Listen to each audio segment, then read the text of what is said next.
Hi everyone, welcome back to Ansi academy maths classes YouTube channel. This is Mamata. ನಿಮ್ಗೆಲ್ಲ ಗೊತ್ತೇ ಇದೆ, ನಮ್ಮ YouTube channel ಅಲ್ಲಿ ಮ್ಯಾಥ್ಸ್ ಅಲ್ಲಿ ಇರ್ತಕ್ಕಂಥ ಎಲ್ಲ ಎಕ್ಸರ್ಸೈಸ್ ಪ್ರಾಬ್ಲಮ್ ಸಾಲ್ವ್ ಮಾಡಿ ಅಪ್ಲೋಡ್ ಮಾಡ್ತಾ ಇದೀವಿ. ಸೊ ಈ ವಿಡಿಯೋಸ್ ಇಂಗ್ಲಿಷ್ ಮೀಡಿಯಂ ಮತ್ತೆ ಕನ್ನಡ ಮೀಡಿಯಂ ಅಲ್ಲಿ ಓದ್ತಕ್ಕಂಥ ಮಕ್ಕಳು ಕೂಡ ರೆಫರ್ ಮಾಡಬಹುದು. ಸೊ ಇವತ್ತಿನ ಕಂಟೆಂಟ್ ನಿಮ್ಗೆಲ್ಲ ಗೊತ್ತೇ ಇದೆ. ಲಾಸ್ಟ್ ವಿಡಿಯೋಸ್ ಅಲ್ಲಿ ನಾವು ಡಿಸ್ಕಸ್ ಮಾಡಿದ್ವಿ ವೃತ್ತಗಳಿಗೆ ಸಂಬಂಧಿಸಿದ ವಿಸ್ತೀರ್ಣಗಳು ಚಾಪ್ಟರ್, ಅಂದ್ರೆ ಏರಿಯಾ ರಿಲೇಟೆಡ್ ಟು ಸರ್ಕಲ್ಸ್ ಅಂತ. ಸೊ ಇದು ಇಂಗ್ಲಿಷ್ ಮೀಡಿಯಂ ಮಕ್ಕಳಿಗೆ ಈ ತರ ಇರುತ್ತೆ ಚಾಪ್ಟರ್ ನೇಮು. ಓಕೆನಾ? ಸೊ ಇವತ್ತಿನ ವಿಡಿಯೋಸ್ ಅಲ್ಲಿ ಅಭ್ಯಾಸ 5.2 ಬಗ್ಗೆ ಡಿಸ್ಕಸ್ ಮಾಡೋಣ. ಡಿಸ್ಕಸ್ ಮಾಡೋದಕ್ಕಿಂತ ಮುಂಚೆ ಕೆಲವೊಂದೊಂದು ಫಾರ್ಮುಲಾಸ್ ಬಗ್ಗೆ ತಿಳ್ಕೊಳ್ಳೋಣ. ಓಕೆನಾ? ಬನ್ನಿ ನೋಡೋಣ. ಸೊ ನಿಮ್ಗೆಲ್ಲ ಗೊತ್ತೇ ಇದೆ, ಲಾಸ್ಟ್ ವಿಡಿಯೋಸ್ ಅಲ್ಲಿ ನೀವು ಇವಾಗ ನೋಡಿ ಒಂದು ಸರ್ಕಲ್ ಬಗ್ಗೆ ಡಿಸ್ಕಸ್ ಮಾಡಿದ್ವಿ ಅಲ್ವಾ? ಸೊ ಒಂದು ಸರ್ಕಲ್ ಅಲ್ಲಿ ಇವಾಗ ಕಂಪ್ಲೀಟ್ ಈ ಪಾರ್ಟ್ ಕಂಡುಹಿಡಿಬೇಕಂದ್ರೆ ಅದನ್ನ ನಾವು ವಿಸ್ತೀರ್ಣ ಅಂತ ಕರಿತಿದ್ವಿ, ಹೌದಾ? ಏರಿಯಾ ಆಫ್ ಸರ್ಕಲ್ ಅಂತ ಕರಿತಿದ್ವಿ. ಅದೇ ಇದು ಜಸ್ಟ್ ಈ ಪಾರ್ಟ್ ನ ಡಿಸ್ಕಸ್ ಮಾಡ್ಬೇಕು. ಜಸ್ಟ್ ಒಂದು ಸರ್ಕಲ್ ಪಾರ್ಟ್ ಅಂದ್ರೆ ಇದನ್ನ ಸರ್ಕಂಫರೆನ್ಸಸ್ ಅಂತ ಕರಿತಾ ಇದ್ವಿ. ಅಂದ್ರೆ ಇದನ್ನ ಏನಂತ ಕರಿತೀವಿ ನಾವು? ಸುತ್ತಳತೆ ಅಂತ ಕರಿತಾ ಇದ್ವಿ, ಹೌದಾ? ಸೊ ಅದೇ ತರ ಇವತ್ತಿನ ಚಾಪ್ಟರ್ ಅಲ್ಲಿ ಅಂದ್ರೆ 5.2 ಎಕ್ಸರ್ಸೈಸ್ ಪ್ರಾಬ್ಲಮ್ಸ್ ಸಂಬಂಧಪಟ್ಟಂಗೆ area of A sector. Area of A sector ಅಂದ್ರೆ ನೋಡಿ, ಇಲ್ಲಿ ಏರಿಯಾ ಆಫ್ ಸೆಕ್ಟರ್ ಬಗ್ಗೆ ತಿಳ್ಕೊಳ್ಳೋಣ. ಮತ್ತೆ ಇನ್ನೊಂದು ಏನಂದ್ರೆ ಸೆಗ್ಮೆಂಟ್ ಆಫ್ ಎ ಸರ್ಕಲ್ ಅಂತ. Okay, segment of A circle. ಕನ್ನಡದಲ್ಲಿ ನಾವು ಇದನ್ನ ಏನಂತ ಕರಿತೀವಿ ಅಂತಂದ್ರೆ, ಈಗ ಏರಿಯಾ ಆಫ್ ಎ ಸೆಕ್ಟರ್ ನ ಒಂದು ತ್ರಿಜ್ಯಾಂತರ ಖಂಡ ಅಂತ ಕರಿತೀವಿ. ಅಂದ್ರೆ ಒಂದು ವೃತ್ತದ ತ್ರಿಜ್ಯಾಂತರ ಖಂಡ. ಈ ಸೆಕ್ಟರ್ಗೆ ತ್ರಿಜ್ಯಾಂತರ ಖಂಡ ಅಂತ ಕರೀತಾರೆ. ಓಕೆ, ಈ ಸೆಗ್ಮೆಂಟ್ ಅನ್ನ ನಾವೇನಂತ ಕರಿತೀವಿ? ಒಂದು ವೃತ್ತಖಂಡದ ವಿಸ್ತೀರ್ಣಗಳು ಅಂತ ಕರಿತೀವಿ. ಅಂದ್ರೆ ಸೆಗ್ಮೆಂಟ್ ಅಂದ್ರೆ ಒಂದು ವೃತ್ತಖಂಡ. ಸೊ ಈ ಸರ್ಕಲ್ ಅಲ್ಲಿ ನೋಡಿ, ಇದೊಂದು ಸರ್ಕಲ್. ಸೊ ನಾವು ಡಿಸ್ಕಸ್ ಮಾಡಿದ್ವಿ, ಇದಿಷ್ಟು ಅಂತಂದ್ರೆ ಇದು ವಿಸ್ತೀರ್ಣ. ಅದೇ ಇದಿಷ್ಟು ಅಂದ್ರೆ ಒಂದು ಸರ್ಕಂಫರೆನ್ಸಸ್. ಇಲ್ಲಿ ಕಂಡಿರೋದ್ರಿಂದ ಒಂದು ಸೆಕ್ಟರ್ದು ವಿಸ್ತೀರ್ಣ ಕಂಡಿಡ್ಬೇಕು ನಾವಿಲ್ಲಿ. So segment of a circle. Okay, so ಇಲ್ಲಿ ವೃತ್ತಖಂಡದ ಮತ್ತು ಇಲ್ಲೇನೋ ತ್ರಿಜ್ಯಾಂತರ ಖಂಡದ ವಿಸ್ತೀರ್ಣ ಅಂತಂದ್ರೆ ಏನಿಲ್ಲಿ ಇದೊಂದು ಪಾಯಿಂಟ್ ಇಂದ ನೋಡಿ, ಇದಿಷ್ಟನ್ನ ನಾವು ಸೆಕ್ಟರ್ ಅಂತ ಕರಿತೀವಿ. ಅಂದ್ರೆ ಇದಿಷ್ಟು ಪಾರ್ಟ್. ಓಕೆ, ಅರ್ಲಿಯರ್ ಪಾರ್ಟ್ ಏನಿತ್ತು? ಒಂದು ಕಂಪ್ಲೀಟ್ ಸರ್ಕಲ್ದು ವಿಸ್ತೀರ್ಣ. ಬಟ್ ಇದ್ರಲ್ಲಿ ಏನು? ಇದಿಷ್ಟರದ್ದು ವಿಸ್ತೀರ್ಣ. ಇದಿಷ್ಟು ಅಂದ್ರೆ ಏನು? ತ್ರಿಜ್ಯಾಂತರ ಖಂಡ. ಅಂದ್ರೆ ಇದೊಂದು ಸೆಕ್ಟರ್. ಓಕೆ, ಇದನ್ನ ಸೆಕ್ಟರ್ ಅಂತ ಕರಿತೀವಿ. ಅದೇ ಸೆಗ್ಮೆಂಟ್ ಆಫ್ ಎ ಸರ್ಕಲ್ ಅಂದ್ರೆ ಇದೊಂದು ಸರ್ಕಲ್. ಈ ಸರ್ಕಲ್ದು ಇಲ್ಲೊಂದು ಪಾಯಿಂಟ್ ಇರುತ್ತಲ್ವಾ? ಸೊ ಇದಿಷ್ಟು ಭಾಗ, ಇದು ಇಲ್ಲರಾಗಿರ್ಬೋದು, ಇದಿಷ್ಟು ಭಾಗನ ನಾವೇನಂತ ಕರಿತೀವಿ? ಇದೊಂದು ವೃತ್ತಖಂಡ. ಓಕೆ, ಅಂದ್ರೆ ಇದೊಂದು ಸೆಗ್ಮೆಂಟ್. ಇವಾಗ ಕ್ವೆಶನ್ ಅಲ್ಲಿ ಕಂಪ್ಲೀಟ್ ಸರ್ಕಲ್ದು ವಿಸ್ತೀರ್ಣ, ಕಂಪ್ಲೀಟ್ ಸರ್ಕಲ್ದು ಸರ್ಕಂಫರೆನ್ಸಸ್ ಕೇಳಲ್ಲ. ಇದೊಂದು ಕಂಪ್ಲೀಟ್ ವೃತ್ತದಲ್ಲಿ ಅವ್ರು ಕೇಳೋದಂದ್ರೆ ಇದಿಷ್ಟದಷ್ಟೇ ವಿಸ್ತೀರ್ಣ ಕಂಡುಹಿಡೀರಿ, ಇದಿಷ್ಟದಷ್ಟೇ ವಿಸ್ತೀರ್ಣ ಕಂಡುಹಿಡೀರಿ ಅಂತ ಕೊಡ್ತಾರೆ. ಸೊ ಇದಕ್ಕೆ ಫಾರ್ಮುಲಾನ ಹೇಗೆ ಡಿರೈವ್ ಮಾಡ್ಬೋದು ಅಂದ್ರೆ ನೋಡಿ, ಇದಿಷ್ಟಕ್ಕೆ ನಾವು ವಿಸ್ತೀರ್ಣ ಕಂಡುಹಿಡಬೇಕಂದ್ರೆ ನಮ್ಗೆ ಫಾರ್ಮುಲಾ ಆಲ್ರೆಡಿ ಗೊತ್ತಿದೆ. ಏನು? ಪೈ ಆರ್ ಸ್ಕ್ವೇರ್ ಅಲ್ವಾ? ಸೊ ನಾವು ಕಂಡುಹಿಡಬೇಕಾಗಿರೋದು ಕಂಪ್ಲೀಟ್ ಅಲ್ಲ, ನಾವು ಕಂಡುಹಿಡಬೇಕಾಗಿರೋದು ಇಷ್ಟು. ಸೊ ಇಷ್ಟು ಕಂಡುಹಿಡಬೇಕಂದ್ರೆ ಕಂಪ್ಲೀಟ್ ಸರ್ಕಲ್ದು ಡಿಗ್ರಿ ಎಷ್ಟಿರುತ್ತೆ? 360 ಡಿಗ್ರಿ ಇರುತ್ತಲ್ವಾ?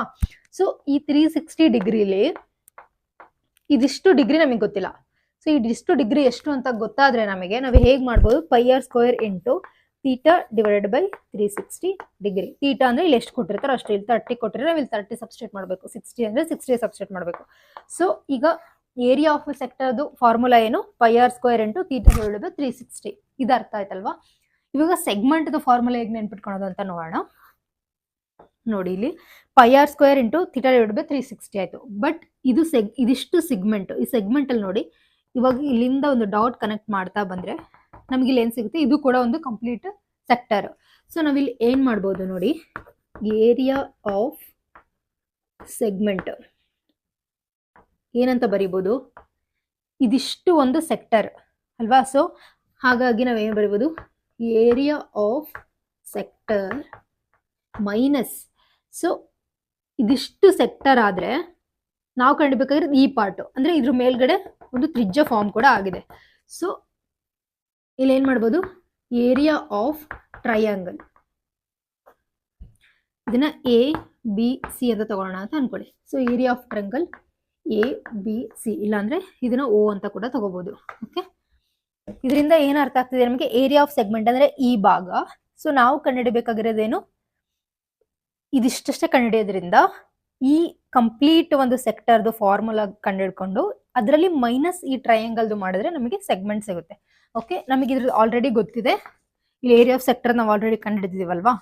ಸೊ ಏನಂತ ಬರೀಬೋದು, pi R square into theta divided by 360 degree minus ಇದ್ರದ್ದು ಟ್ರಯಾಂಗಲ್ದು ಎಷ್ಟು ಬರುತ್ತೋ ಅಷ್ಟು ವಿಸ್ತೀರ್ಣ ಹಾಕೊಂಡು ಇಲ್ಲಿ ಎರಡನ್ನು ಸಬ್ಟ್ರಾಕ್ಟ್ ಮಾಡಿದ್ರೆ ನಮಗೆ ಏರಿಯಾ ಆಫ್ ಸೆಗ್ಮೆಂಟ್ ಸಿಗುತ್ತೆ. ಇದಿಷ್ಟು ಅರ್ಥ ಆಯ್ತಲ್ವಾ. ಸೊ ಇನ್ನೊಂದ್ರ ಬಗ್ಗೆ ತಿಳ್ಕೊಳ್ಳೋದಾದ್ರೆ ನೋಡಿ, ಇವಾಗ ಒಂದು ಕ್ವಾಡ್ರೇಟ್ ಆಫ್ ಸರ್ಕಲ್ ಅಂತ ಕೊಡ್ತಾರೆ. ಇವಾಗ ಇದೊಂದು ಸರ್ಕಲ್. ಸೊ ಈ ಸರ್ಕಲ್ ಅಲ್ಲಿ ಅವರು ನಮಗೆ ಡೈರೆಕ್ಟ್ ಇಲ್ಲಿ ಡಿಗ್ರಿ ಕೊಡಲ್ಲ. ಸೊ ಇಲ್ಲಿ ಡೈರೆಕ್ಟ್ ಡಿಗ್ರಿ 360 ಅಂತ ಕೊಟ್ರೆ 360 ಅಂತ ಹಾಕೋಬಹುದು. ಈ ಡೈರೆಕ್ಟ್ 30 ಅಂತ ಕೊಟ್ರೆ 30, 60 ಅಂದ್ರೆ 60 ಎಷ್ಟು ಕೊಟ್ಟಿರ್ತಾರೆ ಅಷ್ಟು ಹಾಕೋಬಹುದು. ಬಟ್ ಅವ್ರ ಕ್ವಶನ್ ಅಲ್ಲಿ ಏನ್ ಕೊಡ್ತಾರೆ ಅಂದ್ರೆ ಕ್ವಾಡ್ರೆಂಟ್ ಆಫ್ ಎ ಸರ್ಕಲ್ ಅಂತ ಕೊಡ್ತಾರೆ. ಕ್ವಾಡ್ರೆಂಟ್ ಅಂದ್ರೆ ನಾವಿಲ್ಲಿ ಈ ತರ ಅಸಂಪ್ಷನ್ ಮಾಡ್ಕೋಬೇಕು, ಒಂದು ಸರ್ಕಲ್ದು ಕ್ವಾಡ್ರೆಂಟ್ ಅಂದ್ರೆ ಇಷ್ಟಿರುತ್ತೆ ಅಂತ. ಇಷ್ಟಿರುತ್ತೆ ಅಂದ್ರೆ ಏನು, ಇದು 90 ಡಿಗ್ರಿ ಇರುತ್ತೆ. ಕ್ವಾಡ್ರೆಂಟ್ ಅಂದ್ರೆ ಏನಿ ಸರ್ಕಲ್ ಅಲ್ಲಿ ಕ್ವಾಡ್ರೆಂಟ್ ಅಂತ ಕೊಟ್ರೆ 90 ಡಿಗ್ರಿ ಅಂತ ನೀವು ಅಸಂಪ್ಷನ್ ಮಾಡ್ಕೋಬೇಕು. ಓಕೆ, ಸೊ ಅದಕ್ಕೆ ಏನಂತ ಬರಿಬಹುದು, pi R square into 90 divide by 360 ಅಂತ ಬರಿಬಹುದು. ಇದನ್ನ ಕ್ಯಾನ್ಸಲ್ ಮಾಡಿದ್ರೆ ಏನ್ ಬರುತ್ತೆ, ಇದನ್ನ 4 ಮಾಡ್ಬೋದಲ್ವಾ, 9 4 36 ಬರುತ್ತೆ. So pi R square into 1 divide by 4 ಅಂತ ಕೂಡ ಬರಿಬೋದು ಕ್ವಾಡ್ರೆಂಟ್ ಅಂತ ಕೊಟ್ರೆ. ಸೊ ಇದಿಷ್ಟು ಅರ್ಥ ಆಯ್ತಲ್ವಾ. ಇದೆಲ್ಲ ಬೇಸಿಕ್ ಫಾರ್ಮುಲಾಸು. ನೀವು ನೆನ್ಪಿಡ್ಕೋಬೇಕಾಗಿರೋದು ಏನಂದ್ರೆ ಸೆಕ್ಟರ್ ಅಂದ್ರೆ ಏನು, ರೇಡಿಯಸ್ ಅಂದ್ರೆ ಏನು, ಸೆಗ್ಮೆಂಟ್ ಅಂದ್ರೆ ಏನು, ಅಂಡ್ ಡಯಾಮೀಟರು ಇದೆಲ್ಲ ಏನು ಅಂತ ಟರ್ಮ್ಸ್ ನೀವು ಟರ್ಮಿನಾಲಜೀಸ್ ಕಂಡಿಡ್ಕೊಂಡ್ರೆ ಮಾತ್ರ ಇದನ್ನೆಲ್ಲ ಸಾಲ್ವ್ ಮಾಡೋಕ್ಕಾಗೋದು. ಅರ್ಥ ಆಯ್ತಲ್ವಾ. ನೆಕ್ಸ್ಟ್ ನೋಡೋಣ, ಬನ್ನಿ ನೋಡೋಣ. ಇಲ್ಲಿ ಮೊದಲನೇ ಕ್ವಶನ್ ಏನ್ ಕೊಟ್ಟಿದ್ದಾರೆ 5.2 ಅಲ್ಲಿ, ಒಂದು ವೃತ್ತದ ತ್ರಿಜ್ಯಾಂತರ ಖಂಡದ ತ್ರಿಜ್ಯವು 6 ಸೆಂಟಿಮೀಟರ್, ತ್ರಿಜ್ಯಾಂತರ ಖಂಡದ ಕೋನವು 60 ಡಿಗ್ರಿ ಆದರೆ ಅದರ ವಿಸ್ತೀರ್ಣವನ್ನು ಕಂಡುಹಿಡಿಯಿರಿ ಅಂತ ಕೊಟ್ಟಿದ್ದಾರೆ. ಒಂದು ವೃತ್ತದ ತ್ರಿಜ್ಯಾಂತರ ಖಂಡ ಇವಾಗನು ಡಿಸ್ಕಸ್ ಮಾಡಿದ್ವಲ್ವಾ. ಸೊ ಇದೊಂದು ವೃತ್ತ, ಇದ್ರದ್ದು ಒಂದು ತ್ರಿಜ್ಯಾಂತರ ಖಂಡ ಅಂದ್ರೆ ಏನು, ಇದಿಷ್ಟು ನಾವು ತ್ರಿಜ್ಯಾಂತರ ಖಂಡ ಅಂತ ಕರಿತೀವಿ. ಅದ್ರಲ್ಲಿ ಅವ್ರು ಕೊಟ್ಟಿರೋದೇನು, ಕೊನೆಯಲ್ಲಿ ಕ್ವಶನ್ ಕೊಟ್ಟಿರೋದೇನು ವಿಸ್ತೀರ್ಣವನ್ನು ಕಂಡುಹಿಡಿಯಿರಿ ಅಂತ ಕೊಟ್ಟಿದ್ದಾರೆ. ಅದೇ ಈ ತ್ರಿಜ್ಯಾಂತರ ಖಂಡದ ವಿಸ್ತೀರ್ಣವನ್ನು ಕಂಡುಹಿಡಿಯಿರಿ ಅಂತ ಕೊಟ್ಟಿದ್ದಾರೆ. ಸೊ ಇಲ್ಲಿ ಕೊಟ್ಟಿರೋದು ಆರ್ ಏನ್ ಕೊಟ್ಟಿದ್ದಾರೆ, 6 ಸೆಂಟಿಮೀಟರ್ ಅಂತ ಕೊಟ್ಟಿದ್ದಾರೆ. So 6 centimetre. ಸೊ ತ್ರಿಜ್ಯಾಂತರ ಖಂಡದ ಕೋನನು ಕೂಡ ಅವರೇ ಕೊಟ್ಟಿದ್ದಾರೆ. ಸೊ ಇದಿಷ್ಟು ಎಷ್ಟಿದೆ ಅಂತ ಕೊಟ್ಟಿದ್ದಾರೆ, 60 ಡಿಗ್ರಿ ಇದೆ ಅಂತ ಕೊಟ್ಟಿದ್ದಾರೆ. ಸೊ ಇದಿಷ್ಟು ಕ್ವಶನ್ ಅಲ್ಲಿ ಕೊಟ್ಟಿರೋದು, ಈಸಿ ಅಲ್ವಾ. ಸೊ ಡೈರೆಕ್ಟ್ ನಾವು ಫಾರ್ಮುಲಾಗೆ ಈ ವ್ಯಾಲ್ಯೂಸ್ ನ ಸಬ್ಸ್ಟಿಟ್ಯೂಟ್ ಮಾಡಿದ್ರೆ ನಮಗೆ ಆನ್ಸರ್ ಸಿಗುತ್ತೆ. ಓಕೆ, ಸೊ ಇಲ್ಲಿ ಕ್ವಶನ್ ಅಲ್ಲಿ ಏನ್ ಬರ್ಕೋಬೇಕು, ಏರಿಯಾ ಆಫ್ ಸೆಕ್ಟರು ನಮಗೆ ಗೊತ್ತಿಲ್ಲ ಅಲ್ವಾ. So question mark. ಆರ್ ಏನ್ ಕೊಟ್ಟಿದ್ದಾರೆ ನಮಗೆ ಇಲ್ಲಿ 6 ಸೆಂಟಿಮೀಟರು, ಅಂಡ್ ಇದು ಡಿಗ್ರಿ ಎಷ್ಟು ಕೊಟ್ಟಿದ್ದಾರೆ, 60 ಡಿಗ್ರಿ. ಓಕೆ, ಸೊ ನೋಡಿ ಇಲ್ಲಿ ಪೈ ಆರ್ ಸ್ಕ್ವೇರ್ ಇಂಟು 60, ಇಲ್ಲಿ ಕೊಟ್ಟಿರೋ 60 ಅಲ್ವಾ, 60 ಡಿವೈಡೆಡ್ ಬೈ 360 ಅಂತ ಬರ್ಕೋಬಹುದು ಅಲ್ವಾ. ಸೊ ಪೈ ಆರ್ ಸ್ಕ್ವೇರ್ ಅಂದ್ರೆ ನಮಗೆ ಇಲ್ಲಿ ಏನು, ಇದನ್ನ ಆಲ್ಟರ್ನೇಟಿವ್ ಆಗಿ ರೀಅರೇಂಜ್ ಮಾಡಿ ಕೂಡ ಬರ್ಕೋಬಹುದು, ಜಸ್ಟ್ ಕ್ಯಾಲ್ಕುಲೇಷನ್ ಯೂಸ್ ಆಗಲಿ ಅಂತ ಅಷ್ಟೇ. 360 ಇಂಟು ಇಲ್ಲಿ ಪೈ ಅಂದ್ರೆ ವ್ಯಾಲ್ಯೂ ಏನು, ಪೈ ವ್ಯಾಲ್ಯೂ ನಮಗೆ ಆಲ್ರೆಡಿ ಗೊತ್ತಿದೆ 22 ಡಿವೈಡ್ ಬೈ 7 ಅಂತ. ಸೊ ಇಲ್ಲಿ ರೇಡಿಯಸ್ ಆರ್ ಸ್ಕ್ವೇರ್, ಆರ್ ಅಂದ್ರೆ ವ್ಯಾಲ್ಯೂ ಇಲ್ಲಿ ನಮಗೆ ಎಷ್ಟು ಕೊಟ್ಟಿದ್ದಾರೆ 6 ಅಲ್ವಾ. ಸೊ 6 ಇಂಟು 6 ಅಂತ ಬರ್ಕೋಬೇಕು. ನೋಡಿ ಇಲ್ಲಿ ಈ 0 ಕ್ಯಾನ್ಸಲ್ ಮಾಡ್ಬೋದಾ, 6 1s, ಇಲ್ಲಿ 6 6 36 ಆಗುತ್ತಲ್ವಾ. ಸೊ ಅಗೇನ್ 6 1s 6 1s ಮಾಡ್ಬೋದು. ಸೊ ನಮಗೆ ಇಲ್ಲಿ ಉಳಿದಿದೆ ಎಷ್ಟು ಉಳಿತು, 22 ಡಿವೈಡೆಡ್ ಬೈ 7 ಇಂಟು ಇಲ್ಲಿ ಏನು ಉಳಿತು 6. ಹೌದಾ. ಸೊ ಇದೆರಡನ್ನು ಮಲ್ಟಿಪ್ಲೈ ಮಾಡಿದ್ರೆ ನಮ್ಗೆ ಎಷ್ಟು ಬರುತ್ತೆ, 132 ಡಿವೈಡೆಡ್ ಬೈ 7 ಸೆಂಟಿಮೀಟರ್ ಸ್ಕ್ವೇರ್. ಗೊತ್ತಾಯ್ತಲ್ವಾ. ಸೊ ಇದರದ್ದು ಸೆಕ್ಟರ್ದು ವಿಸ್ತೀರ್ಣ ಎಷ್ಟಿದೆ ಅಂತಂದ್ರೆ 132 ಡಿವೈಡ್ ಬೈ 7 ಸೆಂಟಿಮೀಟರ್ ಸ್ಕ್ವೇರ್ ಅಂತ ಬರೀಬಹುದು. ತುಂಬಾನೇ ಸಿಂಪಲ್ ಅಲ್ವಾ. ಸೊ ನೀವು ಕ್ವಶನ್ ನೋಡಿದಾಗ ಡೈರೆಕ್ಟ್ ಆಗಿ ವ್ಯಾಲ್ಯೂಸ್ ಕೊಟ್ಟರೆ ಡೈರೆಕ್ಟ್ ಆಗಿ ಸಬ್ಸ್ಟಿಟ್ಯೂಟ್ ಮಾಡಬೇಕು. ಸೊ ಕ್ವಶನ್ ಅಲ್ಲಿ ಡೈರೆಕ್ಟ್ ಆಗಿ ವ್ಯಾಲ್ಯೂಸ್ ಕೊಟ್ಟಿಲ್ಲ ಅಂದ್ರೆ ಕೆಲವೊಂದು ಆಲ್ಟರ್ನೇಟಿವ್ ಕ್ಲೂಸ್ ಕೊಟ್ಟಿರ್ತಾರೆ. ಆ ಕ್ಲೂ ಇಂದ ಇದ್ರದ್ದು ಥೀಟಾ ವ್ಯಾಲ್ಯೂ ಮತ್ತೆ ಆರ್ ವ್ಯಾಲ್ಯೂ ಕಂಡುಹಿಡ್ಕೋಬೇಕು ನಾವು. ಓಕೆನಾ, ಬನ್ನಿ ನೋಡೋಣ ನೆಕ್ಸ್ಟ್ ಪ್ರಾಬ್ಲಮ್ಸ್. ಇಲ್ಲಿ ನೋಡಿ ಸೆಕೆಂಡ್ ಕ್ವಶನ್ ಏನ್ ಕೊಟ್ಟಿದ್ದಾರೆ, ಪರದೆಯು 22 ಸೆಂಟಿಮೀಟರ್ ಇರುವ ಒಂದು ವೃತ್ತ ಚತುರ್ಥಕ ಭಾಗದ ವಿಸ್ತೀರ್ಣವನ್ನು ಕಂಡುಹಿಡಿಯಿರಿ ಅಂತ ಕೊಟ್ಟಿದ್ದಾರೆ. ಚತುರ್ಥಕ ಭಾಗ ಅಂದ್ರೆ ಏನು, ನಾವು ಇಂಗ್ಲಿಷ್ ನಲ್ಲಿ ಕರಿತೀವಿ ಕ್ವಾಡ್ರೆಂಟ್ ಆಫ್ ಅ ಸರ್ಕಲ್, ನಾವು ಚತುರ್ಥಕ ಭಾಗ ಅಂತ ಕನ್ನಡದಲ್ಲಿ ಕರಿತೀವಿ. ಓಕೆನಾ. ಕ್ವಶನ್ ಅಲ್ಲಿ ಕೊಟ್ಟಿರೋದೇನು, ಒಂದ್ ಸರ್ಕಲ್ ಇದೆ. ಸೊ ಈ ಸರ್ಕಲ್ ನೋಡಿ ಇಲ್ಲಿ ಸರ್ಕಂಫರೆನ್ಸಸ್ ಆಫ್ ಎ ಸರ್ಕಲ್ ಅಂತ ಕೊಟ್ಟಿದ್ದಾರೆ. ಅಂದ್ರೆ ಇದೊಂದು ಸರ್ಕಲ್ ಸುತ್ತಳತೆ ಅಲ್ವಾ, ಸುತ್ತಳತೆಯನ್ನ ಎಷ್ಟು ಕೊಟ್ಟಿದ್ದಾರೆ, 22 ಸೆಂಟಿಮೀಟರ್ ಅಂತ ಕೊಟ್ಟಿದ್ದಾರೆ. Okay, quadrant of A circle ಅಂತಂದ್ರೆ ಈ ತರ, ಅಂದ್ರೆ ಚತುರ್ಥಕ ಭಾಗ ಅಂದ್ರೆ ನಾನು ಬೇಸಿಕ್ ಪ್ರಾಬ್ಲಮ್ಸ್ ಅಲ್ಲೂ ಕೂಡ ಎಕ್ಸ್ಪ್ಲೇನ್ ಮಾಡ್ಬೇಕಾದ್ರೆ ಹೇಳಿದೆ ಅಲ್ವಾ. ಸೊ ಒಂದು ಕ್ವಾಡ್ರೆಂಟ್ ಅಂತ ಕೊಟ್ಟಾಗ ಡಿಫಾಲ್ಟ್ ಆಗಿ ನಾವು ಇದು 90 ಡಿಗ್ರಿ ಇರುತ್ತೆ. ಓಕೆ, ಯಾಕಂದ್ರೆ ಇದು ಚೌಕ ಭಾಗದಲ್ಲಿ ಇರುತ್ತಲ್ವಾ. ಸೊ ಇದು 90 ಡಿಗ್ರಿ.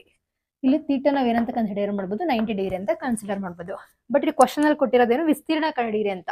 ವಿಸ್ತೀರ್ಣ ಅಂದ್ರೆ ಇದೊಂದು ಸರ್ಕಲ್ದು ವಿಸ್ತೀರ್ಣ. ಸರ್ಕಲ್ದು ವಿಸ್ತೀರ್ಣದಲ್ಲಿ ಇವ್ರು ಕೊಟ್ಟಿರೋದನ್ನ ಕ್ವಾಡ್ರೆಂಟ್, ಅಂದ್ರೆ ಈ ಕ್ವಾಡ್ರೆಂಟ್ ವಿಸ್ತೀರ್ಣ ಕಂಡುಹಿಡಿಬೇಕು ನಾವು. ಇವಾಗ ನಾವು ಫಾರ್ಮುಲಾ ನೋಡ್ಕೊಂಡ್ರೆ ನಮ್ಗೆ ಗೊತ್ತಿದೆ ಅಲ್ವಾ, ಏನಿದೆ ಫಾರ್ಮುಲಾ, ಇವಾಗ theta divided by 360 into pi R square ಅಲ್ವಾ, ಇದು ಫಾರ್ಮುಲಾ. ಬಟ್ ನಮಗೆ ಇಲ್ಲಿ ಥೀಟಾ ವ್ಯಾಲ್ಯೂ ಆಲ್ರೆಡಿ ಗೊತ್ತಿದೆ 90 ಡಿಗ್ರಿ ಅಂತ, ಬಟ್ ಆರ್ ವ್ಯಾಲ್ಯೂ ನಮಗೆ ಗೊತ್ತಿಲ್ಲ ಇಲ್ಲಿ. ಬಟ್ ನಮಗೆ ಒಂದು ಕ್ಲೂ ಕೊಟ್ಟಿದ್ದಾರೆ. ಏನು ಕೊಟ್ಟಿದ್ದಾರೆ? ಸರ್ಕಂಫರೆನ್ಸಸ್ ಆಫ್ ಎ ಸರ್ಕಲ್ನ ಅವ್ರು ಕೊಟ್ಟಿದ್ದಾರೆ. ಸರ್ಕಂಫರೆನ್ಸಸ್ ಆಫ್ ಎ ಸರ್ಕಲ್ ಅಂದರೆ ಇಲ್ಲಿ ಎಷ್ಟಿದೆ? ಸಿ ಈಕ್ವಲ್ ಟು 22 ಸೆಂಟಿಮೀಟರ್ ಇದೆ. ಸೊ ಅದರಿಂದ ನಾವು ಆರ್ ವ್ಯಾಲ್ಯೂ ಕಂಡುಹಿಡ್ಕೋಬಹುದು. ಹೌದಾ? ಸೊ ಅದ್ರ ಫಾರ್ಮುಲಾ ಏನು? ಸರ್ಕಂಫರೆನ್ಸಸ್ 2πr ಅಲ್ವಾ. ಇವಾಗ ನೋಡಿ, ಸರ್ಕಂಫರೆನ್ಸಸ್ ಈಕ್ವಲ್ಸ್ 2πr. ಇದು ಎಷ್ಟು ಕೊಟ್ಟಿದ್ದಾರೆ? 22 ಸೆಂಟಿಮೀಟರ್. ಸೊ 22 ಸೆಂಟಿಮೀಟರ್ ಹೌದಾ circumferences. So 2 into pi value ನಮಗೆ ಗೊತ್ತಿದೆ ಅಲ್ವಾ, 22 ಡಿವೈಡೆಡ್ ಬೈ 7 ಅಂತ. ಸೊ ಆರ್ ವ್ಯಾಲ್ಯೂ ನಾವು ಕಂಡುಹಿಡಿಬೇಕಾಗಿರೋದು. ಇದನ್ನ ರೀಅರೇಂಜ್ ಮಾಡಿ ಕೂಡ ನೀವು ಬರ್ಕೋಬಹುದು. ಹೀಗೆ ಕ್ಯಾನ್ಸಲ್ ಮಾಡಿದ್ರೆ ಈ 22 ಈ 22 ಕ್ಯಾನ್ಸಲ್ ಆಗುತ್ತೆ. ಸೊ ನಮಗೆ ಉಳಿದಿರೋದೇನಿಲ್ಲ ಇವಾಗ 2 ಡಿವೈಡೆಡ್ ಬೈ 7 ಇಂಟು ಆರ್. ಅಂದರೆ ಆರ್ ವ್ಯಾಲ್ಯೂ ಬೇಕು ಅಂತ ನೀವು ಬರ್ಕೋಬಹುದು. R equals 7 divided by 2. ನಮಗಿಲ್ಲೇ ಆರ್ ವ್ಯಾಲ್ಯೂ ಸಿಕ್ತು. ಹೌದಾ? ಸೊ ಇಲ್ಲಿ ಆರ್ ವ್ಯಾಲ್ಯೂ ಏನು? 7 ಡಿವೈಡೆಡ್ ಬೈ 2. ಇವಾಗ ಇದಕ್ಕೆ ಸಬ್ಸ್ಟಿಟ್ಯೂಟ್ ಮಾಡೋಣ.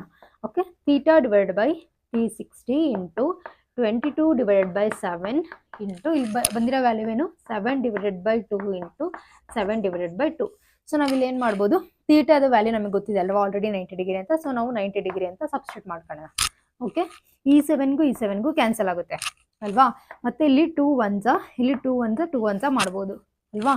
ಸೊ ಇಲ್ಲಿ ಇನ್ನ ಕ್ಯಾನ್ಸಲ್, ಇಲ್ಲಿ 90 ಡಿಗ್ರಿ, ಇಲ್ಲಿ 360 ಡಿಗ್ರಿ ಇದೆ ಅಲ್ವಾ. ಸೊ ಅದನ್ನು ಕೂಡ ನಾವು ಕ್ಯಾನ್ಸಲ್ ಮಾಡ್ಬೋದು. ಅದನ್ನ ಕ್ಯಾನ್ಸಲ್ ಮಾಡಿದ್ರೆ ನಮಗೆ ಎಷ್ಟು ಬರುತ್ತೆ ವ್ಯಾಲ್ಯೂ ನೋಡೋಣ.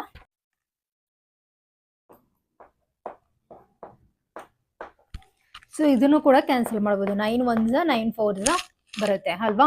ಸೊ ಇಲ್ಲಿ ಎಷ್ಟು ಉಳಿತು ನಮಗೆ? 11 ಡಿವೈಡೆಡ್ ಬೈ 4 ಅಲ್ವಾ. So into ಉಳಿದಿರೋದೇನು? 7, ಇಲ್ಲಿ ಇಂಟು 2. ಸೊ ಇವೆರಡನ್ನು ಮಲ್ಟಿಪ್ಲೈ ಮಾಡಿದ್ರೆ ನಮ್ಗೆ ಎಷ್ಟು ಬರುತ್ತೆ? 77 ಡಿವೈಡೆಡ್ ಬೈ 8 ಸೆಂಟಿಮೀಟರ್ ಸ್ಕ್ವೇರ್ ಬರುತ್ತೆ. ಓಕೆ, ಸೊ ಇಲ್ಲಿ ನಮಗೆ ಸುತ್ತಳತೆ ಎಷ್ಟು ಬಂತು? 77 ಡಿವೈಡೆಡ್ ಬೈ 8 ಸೆಂಟಿಮೀಟರ್ ಸ್ಕ್ವೇರ್ ಬಂತು. ಇದು ಅರ್ಥ ಆಯ್ತಲ್ವಾ? ತುಂಬಾನೇ ಸಿಂಪಲ್. ನೀವು ಜಸ್ಟ್ ಕ್ವಶನ್ ಅಲ್ಲಿ ನೋಡ್ಕೋಬೇಕು ಏನಂತ. ಫಾರ್ ಎಕ್ಸಾಂಪಲ್ ಸರ್ಕಂಫರೆನ್ಸಸ್ ಕೊಟ್ಟಿದ್ರೆ ಅದರಿಂದ ಆರ್ ಕಂಡಿಡ್ಕೋಬೇಕು. ಸರ್ಕಂಫರೆನ್ಸಸ್ ಬಿಟ್ಟು ಬೇರೆ ಇನ್ನೇನು ಕ್ಲೂ ಕೊಟ್ಟಿರ್ತಾರೆ, ಅದರಿಂದ ಕೂಡ ನಾವು ಆರ್ನ ಕಂಡಿಡ್ಕೋಬಹುದು. ಇಲ್ಲ ಒಂದ್ ಕೆಲಸ ಮಾಡಿದ್ರೆ, ಇವಾಗ ಫಾರ್ ಎಕ್ಸಾಂಪಲ್ ಇದನ್ನ ಡಯಾಮೀಟರ್ ಕೊಟ್ಟಿರ್ತಾರೆ ಅಂತ ಅನ್ಕೊಳ್ಳಿ. ಸೊ ಅವಾಗ ರೇಡಿಯಸ್ನ ಡಯಾಮೀಟರ್ ಆಫ್ ತಗೊಂಡ್ರೆ ನಮಗೆ ಆರ್ ವ್ಯಾಲ್ಯೂ ಸಿಗುತ್ತೆ. ಸೊ ಒಂದು ಡೈರೆಕ್ಟ್ ಆಗಿ ವ್ಯಾಲ್ಯೂಸ್ ಕೊಟ್ಟಿರ್ತಾರೆ, ಇಲ್ಲ ಅಂತಂದ್ರೆ ಒಂದು ಕ್ಲೂ ಕೊಟ್ಟಿರ್ತಾರೆ. ಸೊ ಆ ಕ್ಲೂ ಇಂದ ನಾವು ಫಾರ್ಮುಲಾಗೆ ಯಾವ್ದಾವ್ದು ವ್ಯಾಲ್ಯೂಸ್ ಬೇಕು ಅಂತ ನೋಡ್ಕೊಂಡ್ಬಿಟ್ಟು ಸಬ್ಸ್ಟಿಟ್ಯೂಟ್ ಮಾಡಬೇಕು. ಅರ್ಥ ಆಯ್ತಲ್ವಾ? ಸೊ ನೆಕ್ಸ್ಟ್ ಪ್ರಾಬ್ಲಮ್ ನೋಡೋಣ, ಬನ್ನಿ ನೋಡೋಣ. ಇಲ್ಲಿ ನೋಡಿ, ಥರ್ಡ್ ಕ್ವಶನ್ ಏನ್ ಕೊಟ್ಟಿದ್ದಾರೆ? ಒಂದು ಗಡಿಯಾರದಲ್ಲಿ ನಿಮಿಷದ ಮುಳ್ಳಿನ ಉದ್ದವು 14 ಸೆಂಟಿಮೀಟರ್ ಆಗಿದೆ. 5 ನಿಮಿಷದಲ್ಲಿ ಅದು ಕ್ರಮಿಸಿದ ವಿಸ್ತೀರ್ಣವನ್ನು ಕಂಡುಹಿಡಿಯಿರಿ ಅಂತ ಕೊಟ್ಟಿದ್ದಾರೆ. ಅಂದ್ರೆ ಅರ್ಥ ಏನು? ಸೊ ಇಲ್ಲೊಂದು ಗಡಿಯಾರ ಇದೆ. ಸೊ ಈ ಗಡಿಯಾರದಲ್ಲಿ ಏನ್ ಕೊಟ್ಟಿದ್ದಾರೆ? ನಿಮಿಷದ ಮುಳ್ಳಿನ ಉದ್ದ ಅಂತ ಕೊಟ್ಟಿದ್ದಾರೆ, ಅಂದ್ರೆ 14 ಸೆಂಟಿಮೀಟರ್. ಇದರಿಂದ ನಮಗೆ ಏನ್ ಅರ್ಥ ಆಯ್ತು? ಇದು ರೇಡಿಯಸ್ ಅಲ್ವಾ. ಸೊ ರೇಡಿಯಸ್ 14 ಅಂತ ಅರ್ಥ ಆಯ್ತು. ನೆಕ್ಸ್ಟ್ ನಮಗೆ ಬೇಕಾಗಿರೋದು ಥೀಟಾ ವ್ಯಾಲ್ಯೂ. ಬಟ್ ಇವ್ರು ಇಲ್ಲಿ ಏನ್ ಕೊಟ್ಟಿದ್ದಾರೆ? 5 ನಿಮಿಷದಲ್ಲಿ ಅದು ಕ್ರಮಿಸಿದ ವಿಸ್ತೀರ್ಣವನ್ನು ಕಂಡುಹಿಡಿಯಿರಿ ಅಂತ ಕೊಟ್ಟಿದ್ದಾರೆ. 5 ಮಿನಿಟ್ಸ್, ಇದು ನಿಮಿಷದ ಮುಳ್ಳಿನ ಉದ್ದ ಇಲ್ಲಿರೋದು ಸ್ಟಾರ್ಟ್ ಆದ್ರೆ 5 ನಿಮಿಷಕ್ಕೆ ಇಲ್ಲೆಲ್ಲೋ ಒಂದು ಬರುತ್ತೆ. ಹೌದಾ? 5 ಮಿನಿಟ್ಸ್. ಸೊ ಇದು ನೋಡಿದ್ರೆ ನಮಗೆ ಏನ್ ಅರ್ಥ ಆಯ್ತು? ಇಲ್ಲಿ ನಮಗೆ ಥೀಟಾ ವ್ಯಾಲ್ಯೂ ಬೇಕಿತ್ತು, ಡಿಗ್ರಿ ಎಷ್ಟಿದೆ ಅಂತ, ಎಷ್ಟು ಇದೆ ಅಂತ. ಬಟ್ ನಮಗೆ ಇಲ್ಲಿ ಡಿಗ್ರಿ ವ್ಯಾಲ್ಯೂ ಕೊಟ್ಟಿಲ್ಲ. ಲಾಸ್ಟ್ ಪ್ರಾಬ್ಲಮ್ ಅಲ್ಲಿ ಹೇಗೆ ಸರ್ಕಂಫರೆನ್ಸಸ್ ಕ್ಲೂ ಕೊಟ್ಟಿದ್ರಲ್ವಾ, ಸೊ ಅದೇ ತರ ಇಲ್ಲಿ ಕ್ಲೂ ಕೊಟ್ಟಿರೋದೇನು 5 ಮಿನಿಟ್ಸ್ ಅಂತ ಕೊಟ್ಟಿದ್ದಾರೆ. ಇದರಿಂದ ನಾವು ಥೀಟಾ ಕಂಡು ಹಿಡ್ಕೋಬಹುದಾ ನೋಡೋಣ. ನೋಡಿ, ಇಲ್ಲಿ ಇದಿಷ್ಟು ಸರ್ಕಲ್ ಎಷ್ಟಿರುತ್ತೆ? 360 ಡಿಗ್ರಿ ಇರುತ್ತೆ ಅಲ್ವಾ. ಸೊ ಇದಿಷ್ಟು 360 ಡಿಗ್ರಿ ಅಂತ ಮಾಡ್ಕೊಳ್ಳೋಣ. ಓಕೆ, ಈ 360 ಡಿಗ್ರಿ ಇದ್ರೆ ಈ ಮಿನಿಟ್ಸ್ ಅಂಡ್ ಎಷ್ಟು, ಒಂದ್ ಸರ್ಕಲ್ ಆಗಕ್ಕೆ ಎಷ್ಟು ನಿಮಿಷ ಆಗುತ್ತೆ? 60 ಮಿನಿಟ್ಸ್ ಬೇಕಲ್ವಾ. ಸೊ ಇದರಿಂದ ನಮಗೆ ಇಲ್ಲಿ ಏನಾಗುತ್ತೆ ಅಂತಂದ್ರೆ ನೋಡಿ, 360 ಡಿವೈಡ್ ಬೈ 60 ಮಾಡಿದ್ರೆ 6 1s, ಇಲ್ಲಿ ಏನಾಗುತ್ತೆ? 6 6 36 ಆಗುತ್ತೆ. ಅಂದ್ರೆ ಇಲ್ಲಿ ಏನ್ ಅರ್ಥ ಆಯ್ತು ನಮಗೆ? 60 ಮಿನಿಟ್ಸ್ಗೆ 6 ಡಿಗ್ರಿ ಆಗುತ್ತೆ. ಹೌದಾ? ಅಂದ್ರೆ ಇಲ್ಲಿ ಬಂದಿದ್ದೇನು? 6 ಡಿಗ್ರಿ. ಓಕೆ, 60 ಮಿನಿಟ್ಸ್ಗೆ 360 ಆಗ್ತಿತ್ತು. ಬಟ್ ನಮಗೆ ಇಲ್ಲಿ ಏನಾಗ್ತಿದೆ? 1 ಮಿನಿಟ್ಗೆ ಅಲ್ವಾ. ಸೊ ಈಗ 1 ಮಿನಿಟ್ಗೆ ಎಷ್ಟಾಯ್ತು? 6 ಡಿಗ್ರಿ ಆಗುತ್ತೆ ಅಂತ ಅರ್ಥ ಆಯ್ತಲ್ವಾ. 6 ಡಿಗ್ರಿ ಅಂದ್ರೆ 1 ಮಿನಿಟ್. ಇಷ್ಟು ಕಾಯ್ತಾ ಅಂತಂದ್ರೆ ಇಲ್ಲಿ 1 ಮಿನಿಟ್ ಇಲ್ಲಿ ಬರುತ್ತಾ. ಸೊ ಅಂದ್ರೆ 6 ಡಿಗ್ರಿ ಆಗುತ್ತೆ ಅಂತ ಅರ್ಥ. ನಮಗೆ ಇಲ್ಲಿ ಕೊಟ್ಟಿರೋದೇನು? 5 ಮಿನಿಟ್ಸ್. ಸೊ 5 ಮಿನಿಟ್ಸಿಗೆ ನಮಗೆ ಇಲ್ಲಿ ಎಷ್ಟಾಗುತ್ತೆ? 5 ಇಂಟು 60. ಹೌದಾ? ಸೊ 5 ಇಂಟು 60 ಅಂದ್ರೆ ನಮಗೆ ಇಲ್ಲಿ ಎಷ್ಟು ಬರುತ್ತೆ? 6 5s 30, ಅಂದ್ರೆ 30 ಡಿಗ್ರಿ. ಗೊತ್ತಾಯ್ತಲ್ವಾ? ಸೊ ಇದಿವಾಗ ಎಷ್ಟಿರುತ್ತೆ? 30 ಡಿಗ್ರಿ ಇರುತ್ತೆ. ಸೊ ನಮಗೆ ಇಲ್ಲಿ ಥೀಟಾ ವ್ಯಾಲ್ಯೂ ಕೂಡ ಗೊತ್ತಾಯ್ತು. ಓಕೆ, ಆರ್ ವ್ಯಾಲ್ಯೂ ಎಷ್ಟು ಕೊಟ್ಟಿದ್ದಾರೆ? 14 ಸೆಂಟಿಮೀಟರ್. ಥೀಟಾ ವ್ಯಾಲ್ಯೂ ಎಷ್ಟಿದೆ ಅಲ್ಲಿ? 30 ಡಿಗ್ರಿ. ಸೊ ಇವಾಗ ನಾವು ಫಾರ್ಮುಲಾ ಸಬ್ಸ್ಟಿಟ್ಯೂಟ್ ಮಾಡ್ಬೋದಾ? ಥೀಟಾ ಅಂದರೆ 30 degree divided by 360 into pi value ಅಂದರೆ ಈಗ ಪೈ ಆರ್ ಸ್ಕ್ವೇರ್ ಅಲ್ವಾ. So 30 divided by 360 into 22 divided by 7 into r value ಎಷ್ಟಿದೆ 14 ಇಂಟು 14. ಸೊ ಇವಾಗ ಜಸ್ಟ್ ನಾವು ಕ್ಯಾನ್ಸಲ್ ಮಾಡಬೇಕು. ಸೊ ಇದರಿಂದ ಇದು ಕ್ಯಾನ್ಸಲ್ ಆಗುತ್ತಾ? ನೆಕ್ಸ್ಟ್ 3 1s 3 1s 3 2s 6 ಆಗುತ್ತೆ. ಓಕೆ, ನೆಕ್ಸ್ಟು 2 ಇಂದ ಮಾಡ್ಬೋದಾ? ಸೊ 2 6s 12 ಆಗುತ್ತಾ? ನೆಕ್ಸ್ಟು 2 7s 14 ಆಗುತ್ತಾ? ನೆಕ್ಸ್ಟ್ 7 1s 7 1s ಮಾಡ್ಬೋದಾ? ಸೊ ನಮಗೆ ಇಲ್ಲಿ ಉಳಿದಿರೋದು ಇನ್ನೆಷ್ಟು 22 ಇಂಟು ಇದೆಷ್ಟು ಬಂದಿದೆ 14 ಡಿವೈಡೆಡ್ ಬೈ ನೆಕ್ಸ್ಟ್ ಉಳಿತು 6. ಸೊ ಇದಿಷ್ಟನ್ನು ಮಲ್ಟಿಪ್ಲೈ ಮಾಡಿದ್ರೆ ನಮಗೆ ಇಲ್ಲಿ ಎಷ್ಟು ಬರುತ್ತೆ 308 ಡಿವೈಡೆಡ್ ಬೈ 6 ಬರುತ್ತೆ. ಸೊ ಇದನ್ನು ಕೂಡ ಕ್ಯಾನ್ಸಲ್ ಮಾಡಿದ್ರೆ ನಮಗೆ ಇಲ್ಲಿ ಎಷ್ಟು ಬರುತ್ತೆ 154 ಡಿವೈಡೆಡ್ ಬೈ 3 ಸೆಂಟಿಮೀಟರ್ ಸ್ಕ್ವೇರ್ ಬರುತ್ತೆ. Okay, so 154 divided by 3 centimetre square ಅಂದರೆ ಇದ್ರದ್ದು ವಿಸ್ತೀರ್ಣ ಎಷ್ಟಿರುತ್ತೆ? ಇಷ್ಟಿರುತ್ತೆ. ಎಷ್ಟಕ್ಕೆ? 5 ಮಿನಿಟ್ಸ್ಗೆ. ಅರ್ಥ ಆಯ್ತಲ್ವಾ? ಸೊ ಇದಿಷ್ಟು ಅರ್ಥ ಆಗಿದೆ ಅಂತ ಅನ್ಕೊತೀನಿ. ನೆಕ್ಸ್ಟ್ ಪ್ರಾಬ್ಲಮ್ ನೋಡೋಣ. ಸೊ ಈ ಪ್ರಾಬ್ಲಮ್ ಬಂದ್ಬಿಟ್ಟು third problem. Okay, fourth one ನೋಡೋಣ, ಬನ್ನಿ ನೋಡೋಣ. ಸೊ ನೋಡಿ, ಇಲ್ಲಿ ಫೋರ್ತ್ ಪ್ರಾಬ್ಲಮ್ ಏನು ಕೊಟ್ಟಿದ್ದಾರೆ ಅಂದರೆ 10 ಸೆಂಟಿಮೀಟರ್ ತ್ರಿಜ್ಯವುಳ್ಳ ವೃತ್ತದಲ್ಲಿನ ಒಂದು ಜಾವು ವೃತ್ತ ಕೇಂದ್ರದಲ್ಲಿ ಲಂಬಕೋನವನ್ನುಂಟು ಮಾಡುತ್ತದೆ ಅಂತ ಕೊಟ್ಟಿದ್ದಾರೆ. ಸೊ ಇದು ಒಂದು ಕ್ಲೂ ಕೊಟ್ಟಿರೋದು. ಸೊ ಅದ್ರ ಮೇಲೆ 2 ಕ್ವೆಶನ್ಸ್ ಕೇಳಿದ್ದಾರೆ. ಅಂದ್ರೆ ಏನಂತ, ಜಾದಿಂದ ಉಂಟಾದ ಲಘು ವೃತ್ತಖಂಡ ಅಧಿಕ ತ್ರಿಜ್ಯಾಂತರ ಖಂಡಗಳ ವಿಸ್ತೀರ್ಣಗಳನ್ನು ಕಂಡುಹಿಡಿಯಿರಿ ಅಂತ ಕೊಟ್ಟಿದ್ದಾರೆ. ಅಂಡ್ ಪೈ ವ್ಯಾಲ್ಯೂ ಕೂಡ 3.14 ಅಂತ ಕೊಟ್ಟಿದ್ದಾರೆ. ಓಕೆನಾ? ಇಲ್ಲಿ ನೋಡಿ, ಈ ಕ್ವೆಶನ್ ಪ್ರಕಾರ ಸರ್ಕಲ್ ಬರ್ಕೊಳ್ಳೋಣ. ಏನು 10 ಸೆಂಟಿಮೀಟರ್ ತ್ರಿಜ್ಯವುಳ್ಳ ವೃತ್ತದಲ್ಲಿನ ಒಂದು ಜಾ ಅಂದ್ರೆ ಏನು? ಜಾ ಅಂದ್ರೆ ಏನು? ಇಂಗ್ಲಿಷ್ ಅಲ್ಲಿ ಏನಂತ ಕರಿತೀವಿ? ಕಾರ್ಡ್ ಅಂತ ಕರಿತೀವಿ. ಸೊ ನೋಡಿ, ಇಲ್ಲಿ ಇದು ಓಕೆ, ಇದನ್ನ ನಾವು ಕಾರ್ಡ್ ಅಂತ ಕರಿತೀವಿ.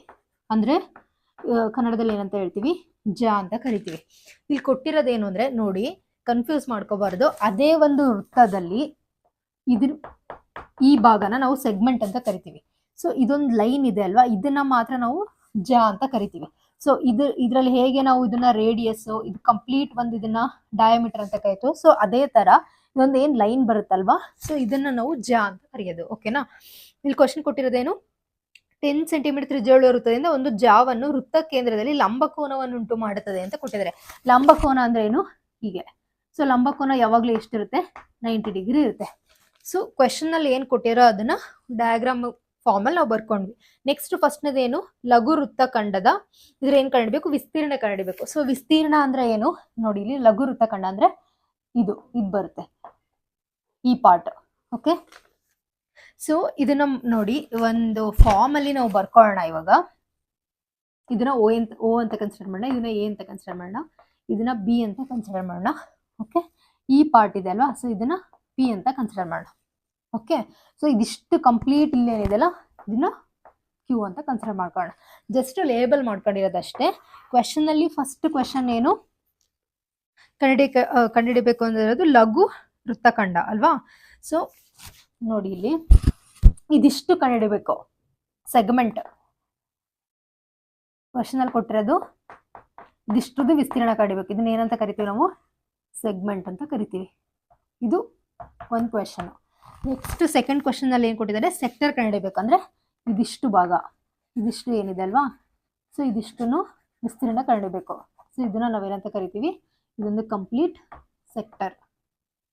ಓಕೆ, ಇದಿಷ್ಟು ಅರ್ಥ ಆಯ್ತಲ್ವಾ? ಅಂದ್ರೆ ತ್ರಿಜ್ಯಾಂತರ ಖಂಡ ಅಂತ ಅರ್ಥ. ಇದು ಒಂದು ವೃತ್ತಖಂಡ, ಇದು ಒಂದು ತ್ರಿಜ್ಯಾಂತರ ಖಂಡ. ಅಂದ್ರೆ ಇದು ಸೆಕ್ಟರು, ಇದು ಸೆಗ್ಮೆಂಟ್. ಅರ್ಥ ಆಯ್ತಲ್ವಾ? ಸೊ ಇವಾಗ ನೋಡಿ, ಫಸ್ಟ್ನೇ ಕ್ವೆಶನ್ ಇದು ಫಾರ್ಮುಲಾ ಬರ್ಕೊಳ್ಳೋಣ. ಇದಿಷ್ಟು ಸೆಗ್ಮೆಂಟ್ ಕಂಡುಹಿಡಿಬೇಕು ವಿಸ್ತೀರ್ಣ ಅಂದ್ರೆ ಫಾರ್ಮುಲಾ ಏನು ನೋಡಿ, ಸೆಗ್ಮೆಂಟ್ ಈಕ್ವಲ್ಸ್ ಇದಿಷ್ಟೇ ಕಂಡುಹಿಡಿಬೇಕಂದ್ರೆ ಫಸ್ಟ್ ನಾವು ಕಂಪ್ಲೀಟ್ ಸೆಕ್ಟರ್ ಕಂಡುಹಿಡ್ಕೋಬೇಕು. ಹೌದಾ? ಕಂಪ್ಲೀಟ್ ಸೆಕ್ಟರ್ದು ವಿಸ್ತೀರ್ಣ ಕಂಡುಹಿಡಿದು ಅದರಲ್ಲಿ ಮೈನಸ್ ಈ ಟ್ರಯಾಂಗಲ್ ವಿಸ್ತೀರ್ಣ ಮಾಡಿದ್ರೆ ನಮಗೆ ಸೆಗ್ಮೆಂಟ್ ಬರುತ್ತೆ. ಹೌದಾ? ಸೊ ಇದನ್ನ ಫಾರ್ಮುಲಾ ವೈಸ್ ಬರ್ಕೊಳ್ಳೋಣ. ಇವಾಗ ಇದು ಏನು? ಏರಿಯಾ ಆಫ್ ಸೆಗ್ಮೆಂಟ್ ಈಕ್ವಲ್ಸ್ ಏನ್ ಬರುತ್ತೆ? Area of sector. Area of sector ಅಂದ್ರೆ ಏನು? ಇದಿಷ್ಟು. ಸೊ ಏರಿಯಾ ಆಫ್ ಸೆಕ್ಟರ್ ಅಂದ್ರೆ ಏನಂತ ಬರಿಬೋದು ನಾವಿಲ್ಲಿ? ಓ ಇದು ಓ ಅಲ್ವಾ, ಇದು ಏನು ಎ, ಇದೇನು ಪಿ ಮತ್ತು ಬಿ, ಇದು ಕಂಪ್ಲೀಟ್ ಇದಿಷ್ಟು ಏರಿಯಾನ ಕಂಡಿಡ್ದು ಮೈನಸ್ ಅದರಲ್ಲಿ ಈ ಟ್ರಯಾಂಗಲ್ ಏರಿಯಾ ಮೈನಸ್ ಮಾಡಬೇಕು. ಸೊ ಏನಂತ ಬರೀಬೋದು, area of triangle. So area of triangle ಅಂದರೆ ಏನಂತ ಬರೀಬೋದು, ಓ ಎ ಬಿ ಅಂತ ಬರಿಬೋದು, ಇಲ್ಲ ಎ ಓ ಬಿ ಅಂತ ಕೂಡ ಬರಿಬೋದು. ಓಕೆ, ಇದಿಷ್ಟು ಮಾಡಬೇಕು. ಏನಂದರೆ ಕ್ವಶನಲ್ಲಿ ಕೊಟ್ಟಿರೋದು ಏರಿಯಾ ಆಫ್ ಸೆಗ್ಮೆಂಟ್ ಇಷ್ಟು ಕನ್ನಡಕ್ಕೆ. ಬಟ್ ನಮಗಿಲ್ಲಿ ನೋಡಿ ಇದನ್ನು ಸಬ್ಸ್ಟಿಟ್ಯೂಟ್ ಮಾಡೋಕ್ಕೆ ನಮಗೆ ಫಾರ್ಮುಲಾ ಏನಂತ ಬರುತ್ತೆ, area of sector. Area of ಸೆಕ್ಟರ್ದು ಫಾರ್ಮುಲಾ ಏನು, ಪೈ. ನೋಡಿ ಇಲ್ಲಿ ಕಂಡುಕೊಳ್ಳೋಣ, ಏರಿಯಾ ಆಫ್ ಸೆಕ್ಟರ್ ಈಕ್ವಲ್ಸ್ ಇಲ್ಲಿ ಏನು ಬರುತ್ತೆ, theta divided by 360 into pi R square.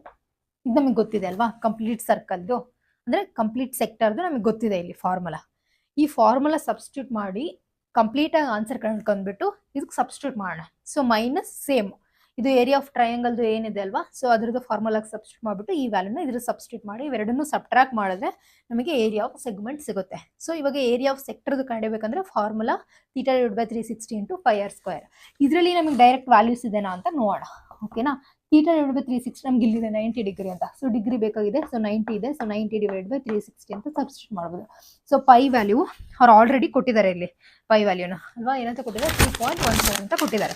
So ಅದನ್ನು ಸಬ್ಸ್ಟಿಟ್ಯೂಟ್ ಮಾಡ್ಕೊಳ್ಳೋಣ.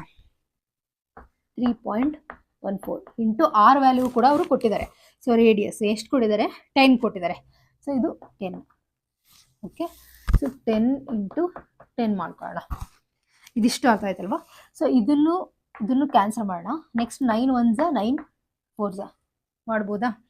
ಸೊ ಇದಿಷ್ಟು ಮಲ್ಟಿಪ್ಲೈ ಮಾಡಿದ್ರೆ 10 ಇಂಟು 10 100 ಆಗುತ್ತೆ. 100 ಇಂಟು ಇದನ್ನು ಮಲ್ಟಿಪ್ಲೈ ಮಾಡಿದ್ರೆ ನಮ್ಗೆ ಏನು ಬರುತ್ತೆ, 314 ಬರುತ್ತೆ. ಡಿವೈಡೆಡ್ ಬೈ 4 ಮಾಡೋಣ.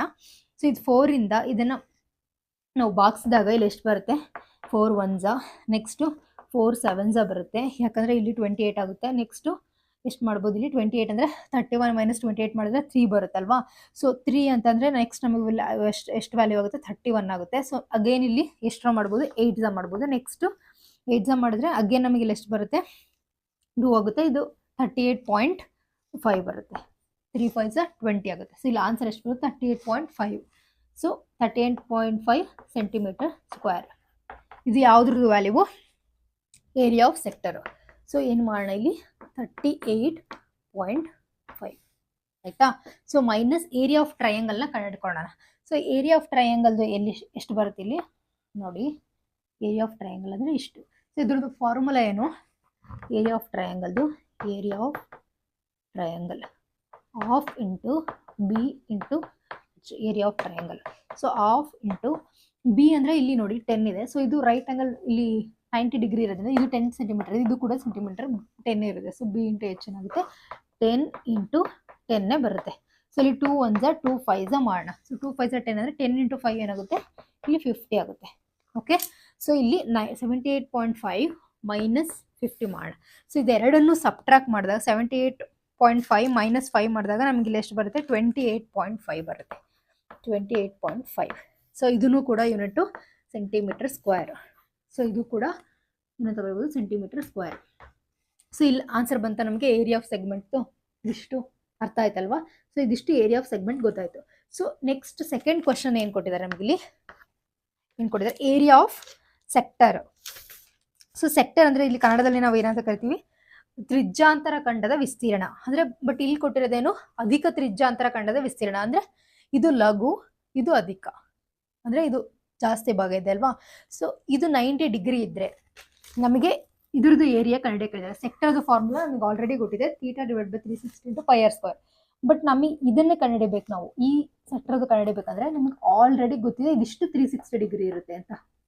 ಓಕೆ, ಇದಿಷ್ಟು 360 ಡಿಗ್ರಿ ಇದ್ದರೆ ಇದಿಷ್ಟು 90 ಡಿಗ್ರಿ ಇದೆ, ಇದನ್ನಿಷ್ಟು ಮೈನಸ್ ಇದನ್ನು ಮಾಡ್ಬೋದಾ, ಇದಷ್ಟು 360 ಡಿಗ್ರಿ ಇದೆ ಅಂತ ಅಂದಾಗ ಅವಾಗ ನಮಗೆ ಇದಿಷ್ಟಷ್ಟೇ ಸಿಗುತ್ತೆ. ಸೊ ನಾವು ಇದನ್ನು ಹೇಗೆ ಮಾಡ್ಬೋದು ನೋಡಿ, 360 ಡಿಗ್ರಿ ಮೈನಸ್ ಎಷ್ಟಿದೆ, 90 ಡಿಗ್ರಿ.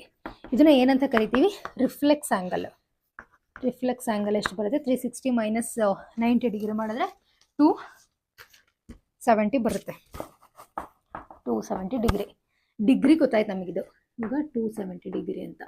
ಸೊ ಸೊ ನಮಗೆ ಫಾರ್ಮುಲಾ ವೈಸ್ ಅದನ್ನ ಸಬ್ಸ್ಟಿಟ್ಯೂಟ್ ಮಾಡೋಣ. ಸೊ ಫಾರ್ಮುಲಾ ಏನಿಲ್ಲಿ theta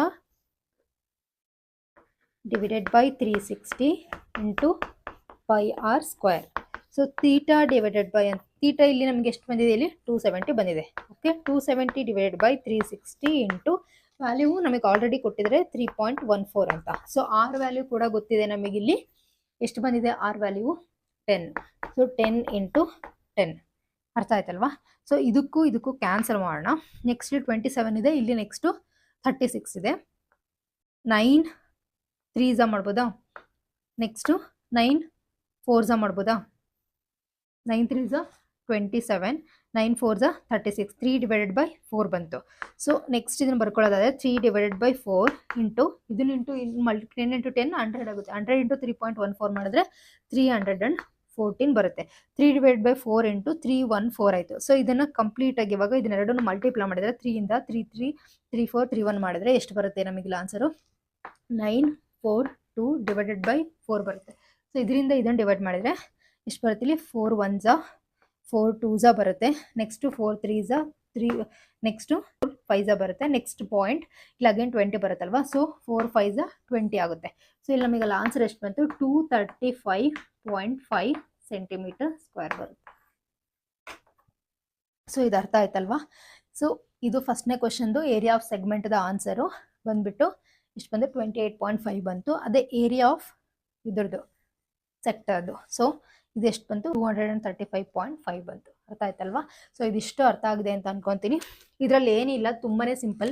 just circle related terms ನೀವು ತಿಳ್ಕೊಬೇಕು. ಸೆಗ್ಮೆಂಟ್ ಅಂದರೆ ಏನು, ಅದು ಕಾರ್ಡ್ ಅಂದರೆ ಏನು, ಸೆಕ್ಟರ್ ಅಂದರೆ ಏನು, ರೇಡಿಯಸ್ ಅಂದರೆ ಏನು, ಡಯಾಮೀಟರ್ ಅಂದರೆ ಏನು, ಸೊ ಮತ್ತು ಈ ಟ್ರಯಾಂಗಲ್ ಫಾರ್ಮುಲಾ ಏನು, ಸೊ ಇದ್ರದ್ದೆಲ್ಲಾದರೂ ಒಂದು ಪಿಕ್ಚರಲ್ ರೆಪ್ರೆಸೆಂಟೇಷನ್ ತಿಳ್ಕೊಂಡ್ರೆ ಎಲ್ಲ ಪ್ರಾಬ್ಲಮ್ನು ಕೂಡ ಈಸಿಯಾಗಿ ಮಾಡ್ಬೋದು. ಸೊ ಇದಿಷ್ಟೆಲ್ಲ ಅರ್ಥ ಆಗಿದೆ ಅಂತ ಅನ್ಕೊತೀನಿ. ಉಳಿದಿರೋ ಪ್ರಾಬ್ಲಮ್ಸ್ನ ನೆಕ್ಸ್ಟ್ ವಿಡಿಯೋದಲ್ಲಿ ಸಾಲ್ವ್ ಮಾಡಿ ಅಪ್ಲೋಡ್ ಮಾಡ್ತೀನಿ. ಸೊ ಇದೆಲ್ಲ ಅರ್ಥ ಆಗಿದೆ ಅಲ್ವಾ. Thank you for watching my videos. Please don't forget to like, share and subscribe to my channel. Thank you.